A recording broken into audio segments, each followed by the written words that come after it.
N7 Day was a very exciting day for me with all the screenshots and all the teasers. And once it was all finished, I took a few days to see what everyone else found out. And now I'm back to just share some thoughts and theories that I came up with. This is not going to be a deep dive video, so don't expect any kind of deep analysis on anything. This is just off the top of my head. But before we begin, if you want to see more of me talking about different video game topics, please hit that subscribe button and give this video a thumbs up. It helps to get it out there. And if you haven't seen it yet, check out the video I uploaded on N7 Day. So there was a page on the EA website dedicated to N7 Day. There they talked a lot and mentioned a few statues, some comic book stuff. I'd give it a read. It was pretty nice. If you haven't read it already, go read it. But Super Smart fans instantly found out that there was binary code on the page. How they found this out, I'm not sure. But the code was quickly translated, which gave us the word epsilon. Now, I was told by others that epsilon was the 5th letter in the Greek alphabet, which to me translated to Mass Effect's 5th game. Not much we didn't already know. However, then I remembered that epsilon was, one of the concept names for Mass Effect, the Epsilon Effect. Not really a good name, but whatever.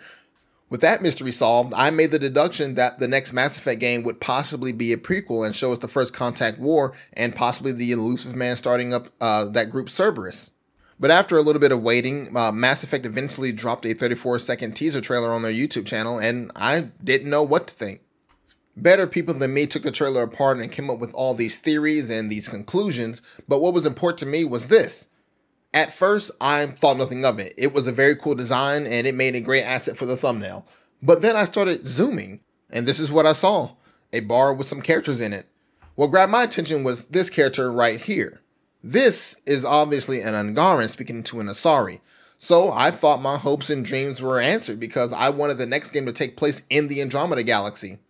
But then there was this character on the other side of the Asari. Now, I'm almost 30 and my eyes aren't as good as they used to be, but others confirmed that this was a Geth in clothing, which destroys my original thought that this next game was going to be a prequel. Which honestly, as much as I know, I want to know more about the First Contact War, but nobody wants a prequel game right now. So the only option now is that this game takes place in Andromeda, which again is what I wanted in the first place. Now, some of my friends asked me why was I so confident about this game taking place in Andromeda. Well, the entire point of the Andromeda Initiative was to go to the Andromeda Galaxy to find habitable planets to live on. They went there, they found some planets, they made them habitable, and the game ended. There were no plans for them to go back, and even if they did, everyone they knew would probably be dead anyways. And who knows what state the Milky Way galaxy would even be in when they got back. The Geth being here is also another reason why I think this is going to take place in Andromeda. Because there's only one way they could have even gotten to the Andromeda Galaxy, and it couldn't have been from the Milky Way for one big reason. All of the arcs that left for Andromeda took off before the events of Mass Effect 3, and none of them had any Geth on them. So they definitely didn't come from the Milky Way Galaxy, and there aren't any on any of the arcs that left for Andromeda. The only logical conclusion that I came up with was that the Quarian arc was found after the events of Andromeda, and the Geth were built by the Quarians again, either from scratch or using tech from the Angarans, the Remnant, or even the Ket. Watch me be wrong about this. But that's the setting out the way. So now, who is going to be the main protagonist of this game? I'll go ahead and say that I seriously doubt it's going to be Shepard. It doesn't really matter what ending BioWare decides to go with. In my opinion, Shepard's story has been told and it's time to move on.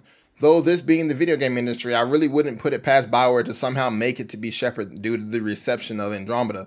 But making the protagonist Shepard not only would force them to finalize one of the endings, which would already make some fans angry, but to me, it's very lazy. Instead of trying to fix their mistakes from their last game, they'd rather go back and use a character that has already seen success. Which I get. Ryder was not the best character, but it's not like they couldn't have been improved. And speaking of Ryder, I don't think they're going to be the next protagonist either.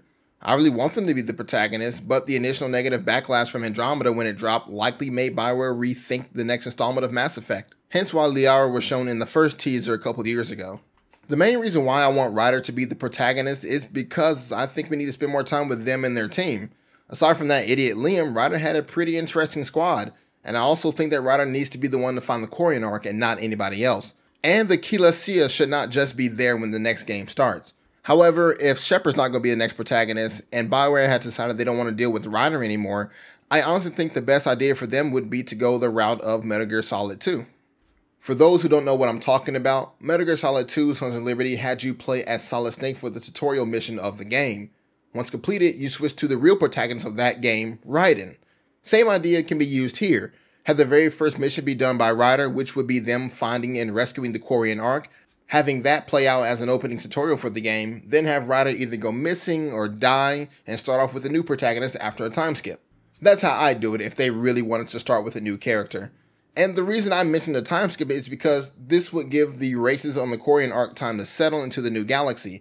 The Quarians could build their geths, and it gives Liara time to actually make it to Andromeda in a timely fashion, assuming she and whoever is coming leaves within a decade or so after the ending of Mass Effect 3. That is, of course, if BioWare is even planning on moving them to the Andromeda Galaxy. I've been hearing these theories of them merging the two galaxies together, which, to me, this sounds very stupid, but I can't deny it would be interesting to see. Who knows? So next, let's quickly talk about what form of companions we may or may not see in the next game. This is going to be kind of tricky because unless BioWare is going to allow this next game to track our choices from the original trilogy, none of these characters may show up aside from Liara, so I'm going to do this. I'm just going to assume that BioWare is great and that they decided to track all these choices. And I'm also going to assume that they are not going to include any of the terrible characters you could have gotten by letting the main companions die. I will also go with my theory that this next game takes place in Andromeda and that the characters would have made their way to Andromeda shortly after the events of Mass Effect 3. So first, let's drop a spoiler warning here because what I'm about to say next is, of course, a spoiler for those who haven't played the original trilogy. This is going to be your last chance to skip this part. Okay? So, Legion, Thane Krios, and Mordin Solus, if you're not an asshole, won't be in Andromeda because they're all dead. And there's no way to stop it, except for Mordin, again, unless you're an asshole. Moving on from that, we'll start with the Milky Way companions. Liara T'Soni is more than likely going to be there, and is not going to be used just to promote the game. Hopefully. Depending on who you save, I don't think Kaidan Alenko or Ashley Williams will make the journey to Andromeda, due to them being made Spectres in Mass Effect 3. Garrus Vakarian I don't think will make the trip there either. He's not really been shown to be an adventurer, and while I do think he may see Andromeda to be an interesting place, I'm sure he'd turn it down. Urdnot Wrex is not leaving the Milky Way. He's worked too hard to improve the lives of Krogans, and I don't see him stopping anytime soon. Same goes for Grunt, honestly. He'd probably just stay to help Wrex. Tali Zora Voss Normandy is hard to judge. On one hand, she's a very smart and curious person and would likely jump at the chance to explore a new galaxy. On the other hand, it's hard for me to see her leaving due to her working with the Geth and other Quarians on Rannoch. Not to mention her relationship with Garrus if Shepard doesn't romance either of them. For now, I don't think she's going to be there. If she does decide to go, Garrus might go as well. Miranda Lawson also wouldn't leave. She would stay there in the Milky Way to help with the aftermath of the Reapers and just stay with her sister Oriana. Jack, I do think, would go. With her bad experiences in the Milky Way, I think she would jump at the chance to go to Andromeda where she can live a new life in a new galaxy. And possibly be a teacher there. Jacob Taylor would not go. The man lacks the ability to think for himself and would probably stay there just to continue cheating on Kasumi. I'm sorry, I don't like Jacob. Speaking of Kasumi Goto, she won't be going either. I don't really have a good reason as to why, other than she was a DLC character and didn't really have a role anywhere. If anyone knows anything about her, please let me know. Samara will sadly not be there either. She doesn't really have a purpose in Andromeda and would just stay in the Milky Way to continue being a Justicar. Edie wouldn't be there mainly because I know Joker wouldn't go, and she's not leaving him. James Vega might go if he had the chance to work with the Pathfinder, but I don't think he'd go just because he was curious about exploring a new galaxy. Javik, I think, would go. After the Reapers are defeated, he doesn't really have a purpose in the Milky Way anymore, so seeing life in another galaxy might interest him. And who knows, he might actually know some of the races in Andromeda. Zaid Masani might go to Andromeda, but I have a feeling he would stay in the Milky Way just to continue being a bounty hunter.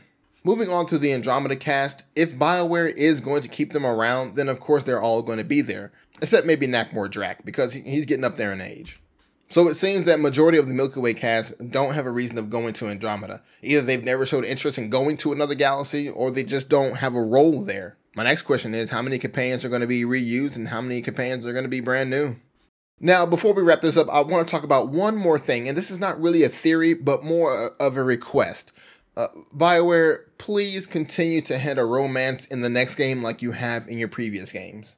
I say this after playing games like Starfield and Baldur's Gate 3, where your companions didn't really seem to have any kind of preference when it came to romance, which would have been fine if it was just a few characters. Not everyone, because that's boring. I understand that those devs did that to prevent players from being locked out of romance options because of the race or gender that they picked. However, these are role-playing games. The point is to roleplay. I've played Cyberpunk 2077 at least 6 times. I've been a man, a woman, and both, all the while picking different love interests. It's not really a big deal, but I just wanted to share my thoughts and see what others thought about it. Anyways, that's all I have in regards to the next Mass Effect game. What are some of your thoughts and theories on this game? Please leave a comment down below, and I will see you in the next one.